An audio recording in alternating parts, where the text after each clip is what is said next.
30 acre സ്ഥലം വെള്ളാപ്പള്ളി ഗുരുദേവൻ്റെ property തന്നെ എടുത്തുകൊണ്ട് പോയിട്ടുണ്ട്. ആ പ്രോപ്പർട്ടി ശിവഗിരിയുടെ ഇതാണ്, അത് തിരിച്ച് അവിടെ കൊടുക്കണം. ഇതെല്ലാം സ്റ്റോർ ചെയ്ത് വെച്ചിരിക്കുന്നത് KL അശോകൻ്റെയും സന്തോഷിൻ്റെയൊക്കെ ഇതിലാണ്. അതിനെതിരെ അന്വേഷണം വേണം, ED അന്വേഷണം വേണം. മകേഷൻ കൺവീനറും തുഷാർ ചെയർമാനുമായിരുന്നു. ഇവർ രണ്ടുപേരും കൂടെ ഒരുമിച്ച് ഒപ്പിട്ടാൽ മാത്രമേ ജോയിൻ്റ് അക്കൗണ്ടാണ് ഈ ചെക്ക് മാറുള്ളൂ. ആ 4 കോടിയുടെ ഒരു പ്രശ്നം വന്നില്ലേ മൈക്രോ ഫിനാൻസ്. അതിനപ്പുറത്തേക്ക് വെള്ളാപ്പള്ളി നടേശന്റെ ഒരു മിനിറ്റ്സ് കൂടി ഇല്ലേ, അദ്ദേഹം ഒപ്പിട്ട ഒരു ഓഡിറ്റ് റിപ്പോർട്ട് കൂടി ഓഡിറ്റ് റിപ്പോർട്ട് ഉണ്ട്, അതിനകത്ത് കണക്ക് ക്ലിയർ ആണെന്ന്. അപ്പോൾ ക്ലിയറൻസ് സർട്ടിഫിക്കറ്റ് കൂടി കിട്ടിയാലല്ലേ മഹേഷ് എനിക്ക് കാശെടുക്കാൻ പറ്റുള്ളായിരുന്നു. മുഖ്യമന്ത്രിക്കും ആഭ്യന്തരമന്ത്രിക്കും എന്താണ് ഈഴവ സമുദായത്തിനോട് ചെയ്യാൻ കഴിയുന്നത്, അല്ലെങ്കിൽ അവരോട് എന്തെങ്കിലും താല്പര്യമുണ്ടോ ഇല്ലയോ എന്നൊക്കെ ഒന്ന് അറിയണമല്ലോ. വില്ലൻ ജയിച്ച കഥാപാത്രം ഈ ലോകത്തില്ലല്ലോ. അങ്ങനെ ഒരു വില്ലൻ ജയിച്ചിട്ടുണ്ടെങ്കിൽ ആ വില്ലൻ്റെ കാലനാവുക എന്നാണ് നമ്മുടെ തീരുമാനം. അപ്പോൾ ഇദ്ദേഹം പണ്ട് ലാംബട്ര സ്കൂട്ടറിൽ കറങ്ങി നടന്ന ഒരാളായിരുന്നു വെള്ളാപ്പള്ളി. അന്ന് കറങ്ങി നടക്കുന്ന സമയത്ത് ഏതെങ്കിലും ബന്ധങ്ങളിലൂടെ വല്ല മക്കളുണ്ടായിട്ട് ആ മക്കളാണ്, ആ DNA-യും ആ ചോരയും ഉള്ള മക്കളാണ് ഇന്ന് ഈ കേരള രാഷ്ട്രീയത്തിൽ ഇരിക്കുന്ന വ്യക്തികളാണെങ്കിൽ അവർ തീർച്ചയായിട്ടും വെള്ളാപ്പള്ളിയെ സപ്പോർട്ട് ചെയ്യണം, പ്രൊട്ടക്ട് ചെയ്യണം. കാരണം അച്ഛനല്ലേ. അതായത് കന്യകയുടെ ഇമേജും വേണം, അഭിസാരികയുടെ മറ്റേ പ്രവൃത്തിയും തുടരണമെന്ന് പറഞ്ഞു കഴിഞ്ഞാൽ അത് അംഗീകരിക്കാൻ പറ്റുന്ന കാര്യം. അതായത് ഈ മാസം 19-ാം തീയതി സെക്രട്ടേറിയറ്റ് പടിക്കൽ നടക്കാൻ പോകുന്നൊരു മാർച്ച്, അതൊരു വലിയൊരു ഇപ്പം നടന്ന CJP പ്രൊട്ടസ്റ്റ് പോലെ ഒരു PSC പ്രൊട്ടസ്റ്റ് കൂടി ഉൾപ്പെടുത്തിക്കൊണ്ടുള്ള ഇപ്പോൾ നടക്കാൻ പോകുന്നൊരു മാർച്ച്, അതിൻ്റെ ഒരു ആവശ്യകത അല്ലെങ്കിൽ അതിൻ്റെ ഒരു എയിം എന്താണ് സ്വാമി? ഒന്നാമത്തെ കാര്യം, ഇദ്ദേഹത്തിന് വെള്ളാപ്പള്ളിക്കെതിരെയുള്ള 127 ക്രിമിനൽ കേസുകൾ ഉടനടി അന്വേഷണം പൂർത്തീകരിച്ച് കോടതിയിൽ ഈ ഫയൽ സമർപ്പിക്കണം. 2, 30 ഏക്കർ സ്ഥലം വെള്ളാപ്പള്ളി ഗുരുദേവൻ്റെ പ്രോപ്പർട്ടി തന്നെ എടുത്തുകൊണ്ട് പോയിട്ടുണ്ട്. ആ പ്രോപ്പർട്ടി ശിവഗിരിയുടെ ഇതാണ്, അത് തിരിച്ച് അവിടെ കൊടുക്കണം. അതിന് മുഖ്യമന്ത്രിയും നമ്മുടെ ആഭ്യന്തരമന്ത്രിയൊക്കെ അതിൽ ഇടപെടണം. അതുപോലെ തന്നെ 3-ാമത്തെ കാര്യം, KL അശോകൻ, വെള്ളാപ്പള്ളി നടേശൻ, തുഷാർ വെള്ളാപ്പള്ളി, ഈ 3 പേരെയും പ്രതിയാക്കിക്കൊണ്ടാണ്, പ്രതിപട്ടികയിൽ നിർത്തിയിട്ടാണ് FIR ഇട്ടിരിക്കുന്ന മകേഷിൻ്റെ മരണത്തിൽ. ഇവരെ 3 പേരെയും സ്റ്റേഷനിൽ വിളിച്ച് ചോദ്യം ചെയ്യിപ്പിക്കുകയോ അതിൻ്റെ അന്വേഷണം നടത്തുകയോ ഒരു കാര്യം പ്രോപ്പറായിട്ട് ചെയ്യുകയോ ചെയ്യാതെ എല്ലാവരെയും കണ്ണിൽ പൊടിയിട്ടിട്ട് ഇങ്ങനെ നിൽക്കുകയാണ്. ഇത് നോൺ ബെയിലബിൾ കേസാണ്. ആ മരണമൊഴിയെ ബേസ് ചെയ്തിട്ട് ഒരന്വേഷണം പോലും ഇന്നുവരെ നടത്തില്ല. അത് ഉടനടി അന്വേഷണം വേണം. അതുപോലെ തന്നെ ഇയാളുടെ വെള്ളാപ്പള്ളിയുടെ ഇതുണ്ടല്ലോ പൈസ, അതായത് ഈ ക്യാപിറ്റേഷൻ ഫീ മറ്റുള്ള ഇതെല്ലാ രീതിയിൽ ഇയാൾ മേടിച്ചുകൊണ്ട് പോകുന്ന പൈസ, കുട്ടികളുടെ പൈസ, ജോലി കൊടുക്കാമെന്ന് പറഞ്ഞ് മേടിക്കുന്ന പൈസ, ഇതൊന്നും രേഖയിലില്ലാത്ത പൈസ, ഇതെല്ലാം സ്റ്റോർ ചെയ്ത് വെച്ചിരിക്കുന്നത് KL അശോകൻ്റെയും സന്തോഷിൻ്റെയൊക്കെ ഇതിലാണ്. അതിനെതിരെ അന്വേഷണം വേണം, ED അന്വേഷണം വേണം, പ്രോപ്പറായിട്ടുള്ള ഇൻവെസ്റ്റിഗേഷൻ നടക്കണം. കാരണം ഇവരുടെ ബാക്ക്ഗ്രൗണ്ട് നോക്കിയാൽ തന്നെ അറിയാം, ഇവരൊന്നുമല്ല. ഈ കുപ്പിയെടുത്ത് വെച്ചുകൊണ്ടിരുന്ന ആളാണ് ഷാപ്പില്, ജീപ്പിന്റെ ഫ്രണ്ടിൽ പൊയ്ക്കൊണ്ടിരുന്ന ആളാണ്. കുപ്പിയുടെ കണക്ക് എഴുതാൻ വന്ന ആളാണ്. അയാളുടെ അസറ്റ് എന്താ ഇന്നത്തെ. അതുപോലെ തന്നെ ഇവര് മഹേഷിന്റെ മരണവുമായി ബന്ധപ്പെട്ട് അതിനകത്തൊരു വലിയൊരു പ്രധാന പ്രശ്നമുണ്ട്.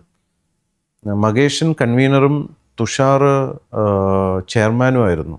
ഇവർ രണ്ടുപേരും കൂടെ ഒരുമിച്ച് ഒപ്പിട്ടാൽ മാത്രമേ ജോയിൻ്റ് അക്കൗണ്ടാണ് ഈ ചെക്ക് മാറുള്ളൂ.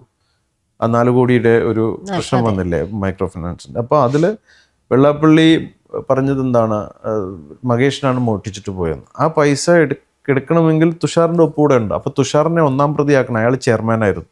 2-ാം പ്രതിയാക്കേണ്ടതാണ് മകേഷൻ. അപ്പോൾ അത് ഇതുവരെ അന്വേഷണം നടത്തിയിട്ടില്ല. അതുമായി ബന്ധപ്പെട്ടുള്ള ഒരു എൻക്വയറിയോ ഒരു കാര്യങ്ങളോ ഒന്നും നടത്തില്ല. അപ്പോൾ അതും നമ്മൾക്കിവിടെ സർക്കാർ സ്വാമി, ഇത്തരത്തിൽ ഇവർ രണ്ടുപേരും സൈൻ ചെയ്തെങ്കിൽ തന്നെ അതിനപ്പുറത്തേക്ക് വെള്ളാപ്പള്ളി നടേശന്റെ ഒരു മിനിറ്റ്സ് കൂടി ഇല്ലേ, അദ്ദേഹം ഒപ്പിട്ട ഒരു ഓഡിറ്റ് റിപ്പോർട്ട് കൂടി കണക്ക് ക്ലിയർ ആണെന്ന്.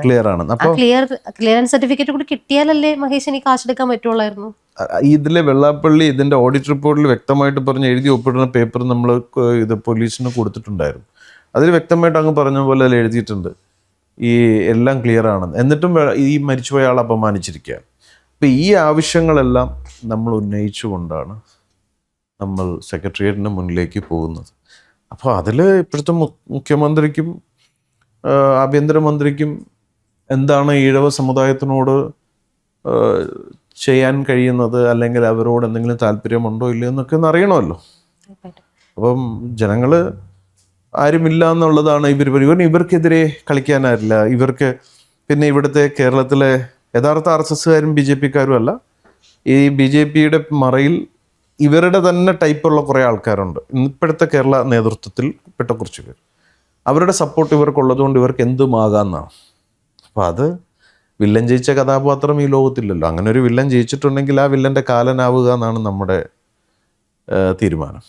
അപ്പോൾ അത് എല്ലാം അതിൻ്റെതായ ഒരു രീതിയിൽ മുന്നോട്ട് പോകണം. അത് ഗുരു അവിടെ നിന്ന് നയിക്കുന്നു. ഗുരുഭക്തർ പ്രതീക്ഷിച്ച കാര്യങ്ങൾ, അവരുടെ അവകാശങ്ങൾ. കാരണം ഈഴവനെന്ന് പറഞ്ഞാൽ അത്രയും അഭിമാനിക്കേണ്ട ഒരു ജന്മമാണ്. ഒഴുകുന്നവൻ, ഊരിൻ്റെയും ഭൂമിയുടെ അവകാശി. ആയോധന കലകൾ അത്രയും, മാർഷൽ ആർട്സ് തൊട്ടെല്ലാം ബോധിധർമ്മൻ അടക്കം ഈഴവനായിരുന്നു എന്ന് പറഞ്ഞാൽ അറിയൂ. അത്രയും പവർഫുള്ളായിട്ടുള്ള ഒരു തലമുറ. അതുപോലെ തന്നെ ആയുർവേദം, എല്ലാ നോളജും ഈഴവന്മാരുടെ കയ്യിലായിരുന്നു. അപ്പം അതിനെ ഇന്ന് അപമാനിക്കുന്ന വിധത്തിലേക്കാക്കി വെറും ഒരു മൂന്നാംകിട രീതിയിലേക്ക് കേരളത്തിലേക്ക് ഇകഴ്ത്തിക്കളഞ്ഞു. അതിന് ഇതുപോലുള്ള ചില ആൾക്കാരും കൂടെ വന്ന് അതിൻ്റെ മുകളിലിരിക്കുമ്പോൾ പിന്നെ സ്വാഭാവികമായിട്ട് വിശ്വസിച്ച് പോകില്ലേ ആൾക്കാർ. ഇത്രയും തറകളാണോ ഇതിനകത്തിരിക്കുന്നത്? ഇവർക്ക് പൈസ ഉണ്ടാക്കാൻ ഇവർ ബിസിനസ് ചെയ്തു കേട്ടോ, കുറേ ഉണ്ടാക്കിയില്ല. ഇനി എന്തിനാ ഇത് ചെയ്യണേ? ഇനി അങ്ങനെ ചെയ്യാൻ പാടില്ല. ഒരു ജനതയുടെ ഉയർച്ചയ്ക്ക് വേണ്ടിയിട്ടുള്ളതാണ്. അപ്പം പിന്നെ ഒരു കാര്യത്തിൽ എനിക്ക് പറയാനുള്ളത്, ഈ രാഷ്ട്രീയക്കാരിങ്ങനെ ഇയാളെ സപ്പോർട്ട് ചെയ്യുമ്പോൾ തുഷാർ സപ്പോർട്ട് ചെയ്യുന്നതിൽ എനിക്കൊന്നും പറയാൻ പറ്റില്ല. കാരണം തുഷാറിൻ്റെ മകനാണല്ലോ, അച്ഛനെ സപ്പോർട്ട് ചെയ്യണം. തീർച്ചയായിട്ടും. അപ്പോൾ ഇദ്ദേഹം പണ്ട് ലാംബട്ര സ്കൂട്ടറിൽ കറങ്ങി നടന്ന ഒരാളായിരുന്നു, വെള്ളാപ്പള്ളി. അന്ന് കറങ്ങി നടക്കുന്ന സമയത്ത് ഏതെങ്കിലും ബന്ധങ്ങളിലൂടെ വല്ല മക്കളുണ്ടായിട്ട് ആ മക്കളാണ്, ആ DNA-യും ആ ചോരയും ഉള്ള മക്കളാണ് ഇന്ന് ഈ കേരള രാഷ്ട്രീയത്തിൽ ഇരിക്കുന്ന വ്യക്തികളാണെങ്കിൽ അവർ തീർച്ചയായിട്ടും വെള്ളാപ്പള്ളിയെ സപ്പോർട്ട് ചെയ്യണം, പ്രൊട്ടക്ട് ചെയ്യണം. കാരണം അച്ഛനല്ലേ, പിതാവിനോടുള്ള കടമ ചെയ്യണം. അപ്പോൾ അങ്ങനെ അല്ലാത്തവരാണ് കേരള പൊളിറ്റിക്സിലുണ്ടെങ്കിൽ അവരൊക്കെ ഗുരുവിൻ്റെ സംരക്ഷണത്തിനും ഗുരുവിൻ്റെ സ്വത്തുക്കളെല്ലാം സംരക്ഷിക്കാനും ഗുരുഭക്തരെ പ്രൊട്ടക്ട് ചെയ്യാനും നമ്മുടെ കൂടെ ഉണ്ടാവുമെന്ന് വിശ്വസിക്കുന്ന ഒരാളാണ് ഞാൻ. അപ്പോൾ ഉറപ്പായിട്ടും ഇതിപ്പോൾ കൂടുതൽ ഉയർന്നു വരുന്നൊരു ചോദ്യം തന്നെയാണ്, എന്തിനു വേണ്ടിയിട്ട് ഈ മാറി മാറി വരുന്ന സർക്കാരുകൾ ഈ വെള്ളാപ്പള്ളി നടേശൻ എന്ന് പറയുന്ന മനുഷ്യനെ ഇത്രയും സപ്പോർട്ട് ചെയ്യുന്നു എന്നുള്ളൊരു സംശയം എനിക്ക് ഉണ്ടായിട്ടുണ്ട്. ഇപ്പോൾ സ്വാമി പറഞ്ഞതുപോലെ 127 ക്രിമിനൽ കേസുകളിൽ പ്രതിയായിട്ടുള്ള ഒരാൾക്ക് പത്മഭൂഷണം കൊടുത്ത് ഇതിൻ്റെ കേന്ദ്രത്തിലെ തലപ്പത്ത് കയറ്റി ഇരുത്തിയിരിക്കുന്നതും ഈ സ്ഥാനമാനങ്ങൾ കൊടുക്കുന്നതും 7 വർഷത്തോളം തെരഞ്ഞെടുപ്പ് നടന്നില്ല എന്ന് പറയുന്നു. ഇപ്പോഴും അദ്ദേഹം വഹിക്കുന്ന ഒരു പദവിയൊക്കെ എന്തുകൊണ്ട് ഇതിലേക്ക് രണ്ട് സർക്കാരും വന്ന ഏത് ഭരണകക്ഷിയാണെങ്കിലും ഇതുവരേക്കും ശ്രദ്ധിച്ചിട്ടില്ല. അപ്പോൾ ഈ പറഞ്ഞതുപോലെ തുഷാറിനെ പോലെ കടമയുള്ള ആരെങ്കിലും ഇക്കൂട്ടത്തിലുണ്ടോ എന്ന് ചോദിച്ചാൽ നമ്മുടെ രണ്ട് സർക്കാരിലും ഇഷ്ടം പോലെ ഒരുപാട് നേതാക്കന്മാർ മാറി മാറി ഭരിച്ചിട്ടും ഈ പറയുന്ന വെള്ളാപ്പള്ളി നടേശൻ ഇതുവരേക്കും തൊട്ടിട്ടില്ല. എന്തുകൊണ്ട്? ഇനി തൊടും എന്ന് പറഞ്ഞാല് ഇനി തൊടും. കാരണം വെള്ളാപ്പള്ളിക്കും തുഷാറിനും മേളിൽ ആരെങ്കിലും ഉണ്ടെന്നുള്ള, അല്ലെങ്കിൽ അതൊക്കെ മേളിലൊരു ശക്തി ഉണ്ടെന്നുള്ള ഒരു ബോധം വരുമ്പോൾ എല്ലാം മറിയും. ഈ തുഷാറും വെള്ളാപ്പള്ളിയും എന്ന് പറയുന്നത് അത്ര മുകളിലുള്ള ശക്തിയൊന്നും അല്ലല്ലോ. അവര് മുകളിലുള്ള ശക്തി ആയിട്ടാണല്ലോ ഇവിടുത്തെ പൊളിറ്റീഷ്യൻസ് ഒക്കെ ധരിച്ചിരിക്കുന്നത്. മാത്രമല്ല ഇവരുടെ വോട്ട് ബാങ്ക് ആണ്, ഇവരുടെ വോട്ട് ബാങ്ക്. അതായത് തുഷാർ ഡൽഹിയിൽ ചെന്ന് പറഞ്ഞ വാക്കെന്ന് പറഞ്ഞാൽ, തുഷാർ തന്നെ ഇവിടെ പറഞ്ഞുകൊണ്ട് കിടക്കുന്നത് RSS എന്ന് പറയുന്നത് 30 ലക്ഷത്തോളം ആൾക്കാരെ ഇൻഫ്ലുവൻസ് ചെയ്യാൻ കേരളത്തിൽ കഴിയുന്ന ഒരു ഗ്രൂപ്പായിട്ടാണ്. എന്നാൽ നമ്മൾ 1 കോടിയിൽ മേലെ ജനങ്ങളെ വോട്ട് ഇൻഫ്ലുവൻസ് ചെയ്യാൻ പറ്റുന്നവരാണ് നമ്മൾ എന്ന് പറഞ്ഞ് അവിടെ ചെന്ന് സംസാരിച്ചതോടുകൂടിയാണ് ഇവിടെ RSSന് വലിയ പ്രയോറിറ്റി ഇല്ലാത്ത രീതിയിലേക്ക് അവരവിടെ ഇതെല്ലാം ചെയ്ത് കാണിച്ച് കംപ്ലീറ്റ് മാനിപ്പുലേറ്റ് ചെയ്ത് വെച്ചിരിക്കുന്നത്. അപ്പോൾ ഇവരുടെ ഇതാണ് നാക്കുണ്ടല്ലോ ഇങ്ങനെ സംസാരിച്ച ആൾക്കാരെ പറ്റിക്കാനും പിന്നെ ഈ സംഘടനയുടെ പേര് കൊണ്ടാണ് ഇത് ചെയ്യുന്നത്. ഇപ്പം അതുകൊണ്ടാണ് ഞാൻ അന്ന് പറഞ്ഞത് തുഷാർ ഇത്രയും ഇങ്ങനെ ഉയർന്നു നിൽക്കുന്നതിൻ്റെ കാരണം ഈ സംഘടനയാണ്. ഡൽഹിയിൽ ബന്ധം വെച്ചതും ഒക്കെ. തുഷാറിൻ്റെ ഒരു ബാക്ക്ഗ്രൗണ്ട് എടുത്തു കഴിഞ്ഞാൽ ഇവിടെ ഡ്രീംസ് മറ്റേ രാത്രി 3 മണി വരെ തുറന്നിരുന്ന് ഇത് ചെയ്യുന്ന ഈ മയക്കുമരുന്ന് പാർട്ടിയും ബഹളവും ഒക്കെ നടക്കുന്ന ഒരു പബ്ബുണ്ടല്ലോ, അവിടെ എത്രയോ പ്രശ്നമാണ്. അവിടെയൊക്കെ കിടന്ന് തലകുത്തനെ ബോധമില്ലാതെ നടന്ന ഇവൻ ഗുരുവിൻ്റെ ഒരു പുള്ളി തന്നെ പറയുന്നുണ്ട്. എൻ്റെ അടുത്തൊരിക്കൽ പണ്ട് സംസാരിച്ച സമയത്ത് പറഞ്ഞു, ഞാൻ അത്ര നല്ല ആളൊന്നും അല്ല സ്വാമി, ഞാനൊരു വൃത്തികെട്ടവനാണ്, എനിക്ക് ഇങ്ങനെയൊക്കെ. എനിക്ക് തുഷാർ തന്നെ പണ്ട് പറഞ്ഞിട്ടുള്ളൂ, ഞാൻ പറഞ്ഞു എല്ലാത്തിനും ഒരു മറ വേണം, ഒരു മാന്യത വേണം. നമ്മൾ വാക്കൊന്നും പ്രവൃത്തി മറ്റൊന്നും ആവാൻ പാടില്ല. ഇപ്പോൾ ഏതെങ്കിലും ഒരു ആഭാസനം എന്തെങ്കിലും കാണിച്ചു കഴിഞ്ഞാൽ നമുക്ക് ചോദിക്കണം അവൻ അങ്ങനെയാണ്. പക്ഷേ അതായത് കന്യകയുടെ ഇമേജും വേണം, അഭിസാരികയുടെ മറ്റേ പ്രവൃത്തിയും തുടരണമെന്ന് പറഞ്ഞു കഴിഞ്ഞാൽ അത് അംഗീകരിക്കാൻ പറ്റുന്ന കാര്യം. ഇതുപോലൊരു ഉത്തരവാദിത്തപ്പെട്ട പ്രസ്ഥാനത്തിന്റെ തലപ്പത്ത് കയറി ഇരിക്കുമ്പോൾ, തലപ്പത്ത് സ്വന്തമായിട്ട് കയറി ചാടിക്കേറി ഇരിക്കുമ്പോൾ, അടുത്ത ഇപ്പം അപ്പൻ താമസിക്കാതെ തെക്കോട്ടെടുക്കും, അതിൻ്റെ പരുവത്തിൽ ഇരിപ്പാണല്ലോ. അതുകൊണ്ട് അത് കഴിയുമ്പോൾ അടുത്ത അച്ഛൻ പോയി കഴിഞ്ഞാൽ ഇനി ഞാനായിരിക്കും ഇതെന്ന് പറഞ്ഞ് ഇപ്പോഴേ ജനറൽ സെക്രട്ടറിയുടെ ഇത് തുന്നിക്കെട്ടിയിരിക്കുകയാണ്. അപ്പം പിന്നെ ഇതിനകത്ത് ഒരുപാട് കോംപ്ലിക്കേഷൻസ് ഉണ്ട്. ഇതൊരു കമ്പനി ആക്ട് പ്രകാരം എടുത്തിരിക്കുന്ന ഒരു സ്ഥാപനം ആയതുകൊണ്ട് ഇയാളുടെ വോട്ടവകാശങ്ങളും ഇതുമെല്ലാം അയാളുടെ തന്നെ ആൾക്കാരെ ആക്കി വെച്ചിരിക്കുകയാണ്. അപ്പോൾ ഇതെല്ലാത്തിനും വരും, ഇപ്പം മാറ്റം വന്നേ പറ്റുള്ളൂ. അത് ഏതറ്റം വരെയും കേരള ജനത, ഗുരുവിനെ ഇഷ്ടപ്പെടുന്ന ഒരു ജനത ഒരുമിച്ച് നിന്ന് പോവും.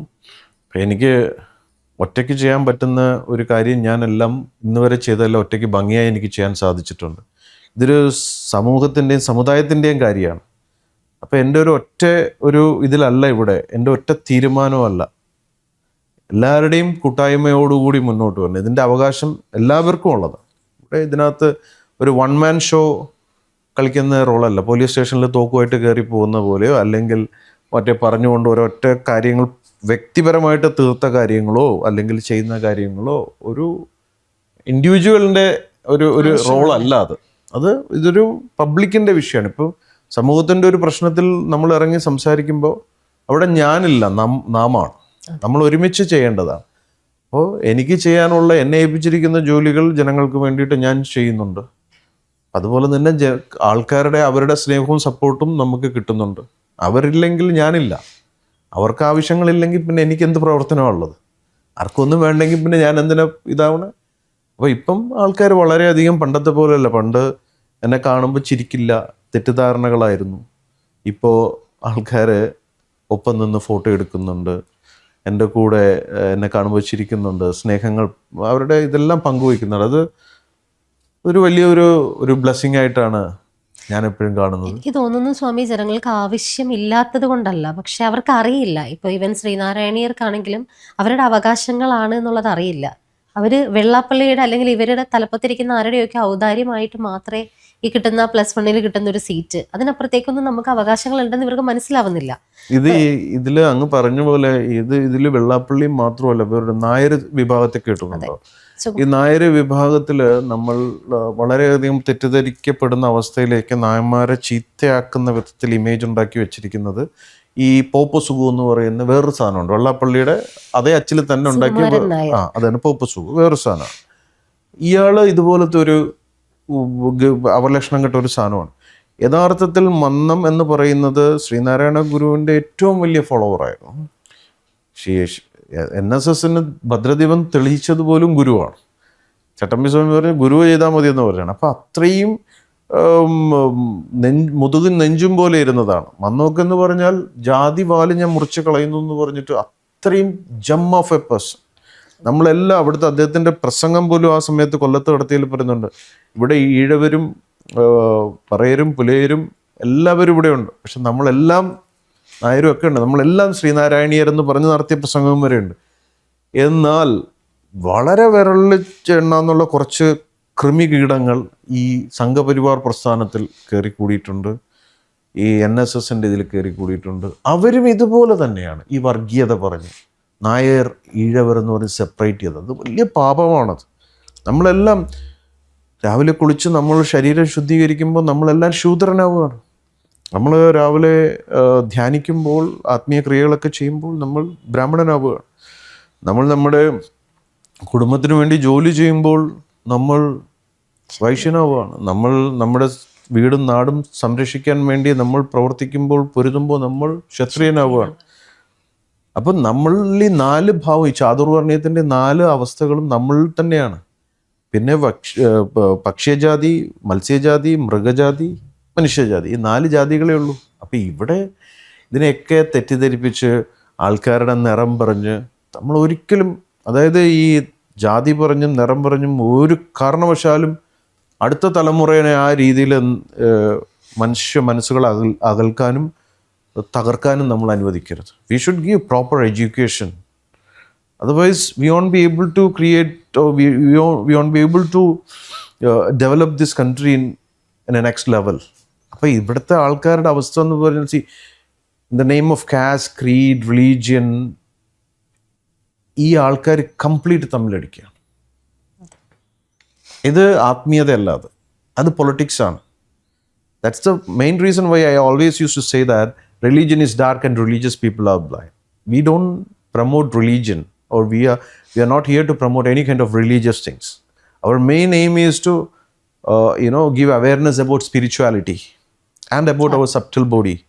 And Srinarayana Guru is the one and only, the last final spiritual figure who explained and briefed about the real spirituality, and he clearly gave a clear picture about subtle body and the auric body, all these kind of things. See, ഇവിടെ നമ്മുടെ problem, നമുക്ക് we don't have any good mentors here. See, many are wearing kavi, many are using this kind of attires, and they are not able to understand about the real essence of spirituality and the real side of the dharma. അപ്പോൾ ഈ ആത്മീയത എന്താണെന്ന് അറിയാത്ത ഈ ആൾക്കാരെയൊക്കെ നമ്മൾ കാണുന്നത്, അവരെ ഫോളോ ചെയ്യുന്നത്, അതാണ് ഏറ്റവും വലിയ പ്രശ്നം. ഗുരു പഠിപ്പിച്ച കാര്യങ്ങൾ നമ്മളത് റീസ്റ്റോറേഷൻ ഓഫ് സനാതന ധർമ്മ നമ്മൾ കൊണ്ടുവരണം. അത് ഗുരുവിൻ്റെ തോട്ട്സ് തിരിച്ചു കൊണ്ടുവരണം. ഉറപ്പായിട്ടും ഇവിടെ ധർമ്മജ്ഞാനത്തിന്റെ ഒരു അജ്ഞത സത്യമായിട്ടും ഉണ്ട് ഇവിടെ. അത് ഈ പണ്ഡിത വിഭാഗമാണ് പ്രശ്നം ഉണ്ടാക്കുന്നത്. ഈ പണ്ഡിത വിഭാഗങ്ങൾക്ക് പൂജ, അത് ഇതെന്നൊക്കെ പറഞ്ഞ ആൾക്കാരെ പറ്റിച്ചും പിടിച്ചും, അവർക്ക് പൈസ വേണം, അവർ ആചാരങ്ങളുടെ പേരിൽ മാനിപ്പുലേറ്റ് ചെയ്യുകയാണ്. ഭേദങ്ങൾ ബ്രാഹ്മണന് മാത്രം പഠിക്കാനുള്ളതാണെന്ന രീതിയിൽ നമ്മൾ ഡിസൈൻ ചെയ്ത് വെച്ചിരിക്കുന്നതും ഒരു പ്രശ്നമായിട്ട് എനിക്ക് തോന്നിയിട്ടുണ്ട്. അതെല്ലാം തിരുത്തി കൊടുക്കണം. അതുകൊണ്ടാണ് ഞാൻ പറഞ്ഞില്ലേ, എല്ലാം ഈ സ്പിരിച്വൽ ശക്തമായ ആത്മീയ അടിത്തറ ഉണ്ടെങ്കിലേ ഭാസുരമായ ഭൗതിക ജീവിതം ഉണ്ടാവുള്ളൂ എന്ന് ഗുരു പഠിപ്പിച്ചിട്ടുണ്ട്. അപ്പം നമ്മൾക്ക് മെയിൻ കാര്യം ജസ്റ്റ് ഒരു ഫൈറ്റ് മാത്രമല്ല, നമ്മളുടെ കുട്ടികൾക്ക് യഥാർത്ഥ ആത്മീയ അവബോധം കൊടുക്കണം. അവരിൽ ഈ പറയുന്ന സ്പിരിച്വൽ സൈഡ് ഡെവലപ്പ് ചെയ്ത് കൊണ്ടുവന്ന് ഇവിടുത്തെ രാഷ്ട്രീയത്തിൽ ശ്രീനാരായണ ഗുരുദേവൻ വിദ്യാഭ്യാസം, വ്യവസായം, ആത്മീയം മാത്രമാണ് പറഞ്ഞത്. ഞാൻ ഒരു സാധനം കൂടെ പ്ലസ് രാഷ്ട്രീയം കൂടെ ആഡ് ചെയ്യണമെന്ന് പറഞ്ഞു. കാരണം രാഷ്ട്രീയത്തിൽ നമ്മുടെ ആൾക്കാർ കൃത്യമായിട്ട് പ്രവർത്തിക്കണം. വെള്ളാപ്പള്ളിയുടെ രാഷ്ട്രീയമല്ല, അത് ഫാമിലി പൊളിറ്റിക്സ് കളിക്കാൻ വേണ്ടിയിട്ടാണ്. They just want to make money.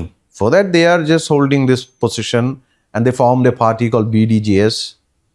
അതിൽ ആരെങ്കിലും ഉണ്ടോയെന്ന് ചോദിച്ചാൽ അതിലെത്ര ഒരു പഞ്ചായത്ത് മെമ്പറെ പോലും ഉണ്ടാക്കാൻ പറ്റാത്തൊരു പാർട്ടിയാണ്. എന്നിട്ടാണ് ഈ ഡയലോഗ് അത്ര, ഞാൻ അവരെ പക്കാ കോമഡി എന്ന് പറഞ്ഞാൽ മറ്റേ ഷിക്കാരി ശംഭുവിൻ്റെ കഥ പറഞ്ഞ പോലെയാണ്. PM സുധീറിനെ തോപ്പിച്ചത് പുള്ളി, അവരെ തോപ്പിച്ച പുള്ളി, മറ്റേ തോപ്പിച്ച പുള്ളി, ജയിച്ചാൽ പറയും അവരെ ഞാൻ ജയിപ്പിച്ചു എന്ന് പറയും, തോറ്റാൽ പറയും ഞാൻ ചോദിച്ചത്. ഈ പറയുന്ന കേന്ദ്രത്തിന് ഇപ്പൊ മനസ്സിലായിട്ടുണ്ടാവുമല്ലോ, ഈ ഒരു തെരഞ്ഞെടുപ്പ് കഴിഞ്ഞിട്ട് ഇനി ആ വാക്ക് വിശ്വസിക്കുമെന്ന് തോന്നുന്നില്ല ഒരാളെങ്കിലും. കേന്ദ്രത്തിലെ പ്രശ്നം എന്ന് വെച്ചാൽ ഞാൻ പറഞ്ഞില്ലേ, ഇവിടെ K. സുരേന്ദ്രനും ഈ രാജീവ് ചന്ദ്രശേഖറും ഇവരൊക്കെ കൂടെ മോദിജീനെ, അമിത്ഷാജീനെയൊക്കെ തെറ്റായ ഇൻഫർമേഷൻസ് കൊടുത്തിട്ട് ഇതാക്കിയതാണ്. അതിൻ്റെ കോൺസിക്വൻസ് അവർ തന്നെ ഫേസ് ചെയ്യും ഉടനെ.